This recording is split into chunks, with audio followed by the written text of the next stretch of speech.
नमस्कार दोस्तों, आज की साखी सतगुरु नानक देव जी की है। और आज की इस साखी को शुरू करने से पहले आज की शिक्षा पर नजर डालते हैं। आज की शिक्षा उन लोगों के लिए है जो लोग संतों और महापुरुषों की निंदा करते हैं। ऐसे लोगों को सतगुरु वाणी में फरमान करते हैं, जो कि श्री गुरु ग्रंथ साहिब जी में अंग 280 में दर्ज है। सतगुरु फरमाते हैं कि हे भाई, जो संतों और महात्माओं की निंदा करता है उसका रूप बिगड़ जाता है, और उस निंदा करने वाले व्यक्ति को करतार की दरगाह में सजा मिलती है। सतगुरु फरमान करते हैं कि संत का निंदक कभी सुखी नहीं रहता, उसकी कोई भी इच्छा पूरी नहीं होती और वह इस जगत में अपना जीवन भोगकर निराशा में ही मृत्यु को प्राप्त हो जाता है। हे भाई, जैसी उस व्यक्ति की नियत होती है वैसा ही उसका स्वभाव बन जाता है। संत का निंदक कभी भी संतुष्ट नहीं हो पाता। संतों की निंदा करने वाले व्यक्ति की प्यास कभी नहीं मिटती और उसके पाप कर्म बढ़ते जाते हैं,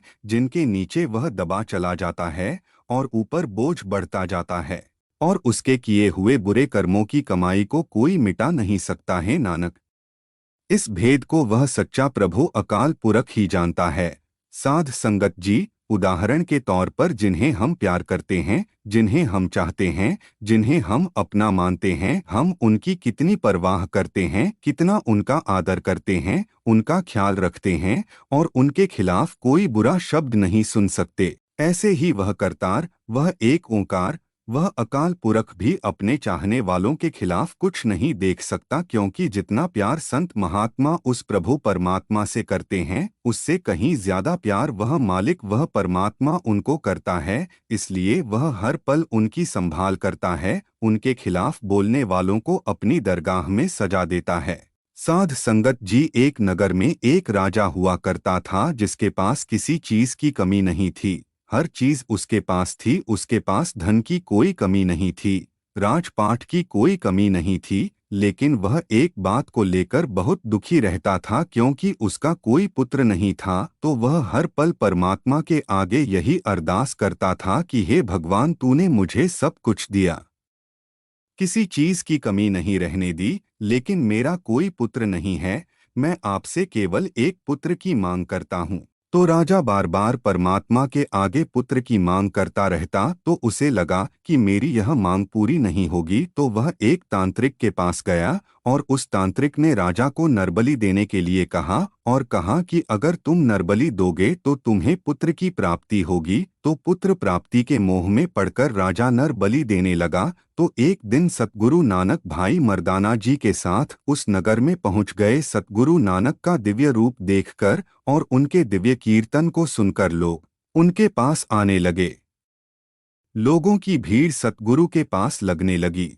उस नगर के सभी नगर वासी राजा के कर्मों से बहुत दुखी थे, क्योंकि राजा हर रोज किसी न किसी की बलि देता था। तो सभी नगर वासी डर के साए में जी रहे थे और डर डर कर रह रहे थे। तो जब सतगुरु नानक वहां पर गए और लोगों की भीड़ सतगुरु के पास लग गई, तो नगर वासियों ने सतगुरु के आगे अरदास की। वह हाथ जोड़कर सतगुरु नानक से कहने लगे कि हे महाराज, आप संत महापुरुष हो, हम अपना दुख आपको बताने आए हैं। हम इस नगर में बहुत दुखी हैं, क्योंकि राजा पुत्र प्राप्ति के लिए रोजाना किसी न किसी की बलि चढ़ा देता है और हम सभी नगर वासी डर के साए में जी रहे हैं। जाने कब किसकी बारी आ जाए, इसी डर में हम सभी नगर वासी जी रहे हैं। हे महात्मा, हमारी मदद करो, हमारी मदद करो।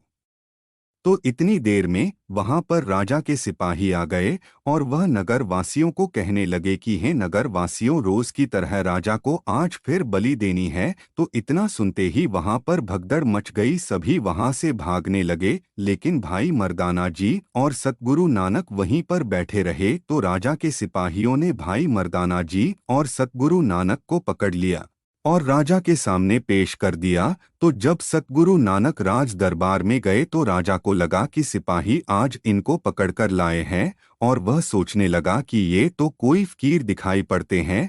तो सतगुरु नानक ने राजा से सवाल किया कि हे राजन, तुम नरबलि क्यों देते हो? तो राजा ने सतगुरु नानक से कहा कि मैं यह सब नहीं करना चाहता, मुझे ऐसा करने का कोई शौक नहीं है, क्योंकि भगवान ने मुझे सब कुछ दिया है, लेकिन एक पुत्र नहीं दिया, और यह सब मैं पुत्र प्राप्ति के लिए ही कर रहा हूँ।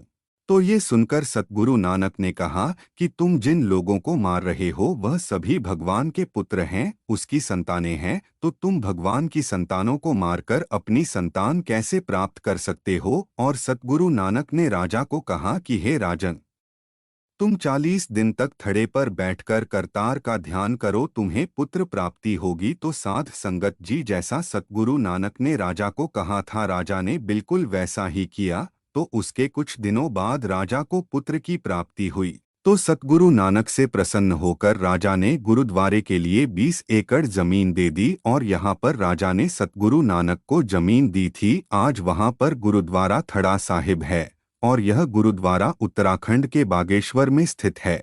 साध संगत जी, आज की इस साखी से हमें यह शिक्षा मिलती है कि संत महात्मा हमें सही मार्ग दिखाने के लिए आते हैं, वह तो जीवन में हमारा मार्गदर्शन करने के लिए आते हैं, लेकिन कभी कभी हम अपने मन के पीछे लगकर किसी चीज की प्राप्ति के लिए और उसके मोह में पड़कर गलत रास्ते अपना लेते हैं, जिससे कि दूसरों की हानि होती है, और फिर हमें उसका हिसाब किताब करतार की दरगाह में देना पड़ता है और भारी दुख झेलना पड़ता है। जबकि हम उस वस्तु को परमात्मा से सीधा मांग सकते हैं। वह मालिक यानी जान है, वह हमारे बारे में हमसे ज्यादा जानता है। उसको पता है कि किसको कितना देना है और कब देना है और क्या नहीं देना, क्योंकि उसे हमारे अच्छे और बुरे की अच्छी तरह खबर है। वह हमें जो भी देता है, हमें उसके लिए उसका शुक्र करना चाहिए, और हम जो उससे मांगते हैं, और अगर वह नहीं देता तो अवश्य ही उसके पीछे कोई राज जरूर है,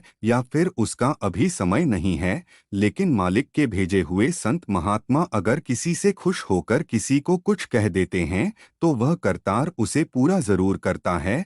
जैसे कि अक्सर फरमाया जाता है कि परमात्मा के लिखे हुए को संत छेड़ सकते हैं, लेकिन संतों के किए हुए को परमात्मा नहीं छेड़ता, क्योंकि वह अपने भक्तों और प्यारों से बहुत प्रेम करता है, और वह उनका वचन जरूर पूरा करता है। इसलिए हमें भी अपने गुरु के आगे, संतों महापुरुषों के आगे अरदास करने की जरूरत है। हमारी सेवा भावना को देखकर, हमारी प्रेम भावना को देखकर वह हमारी झोलियां जरूर भरते हैं।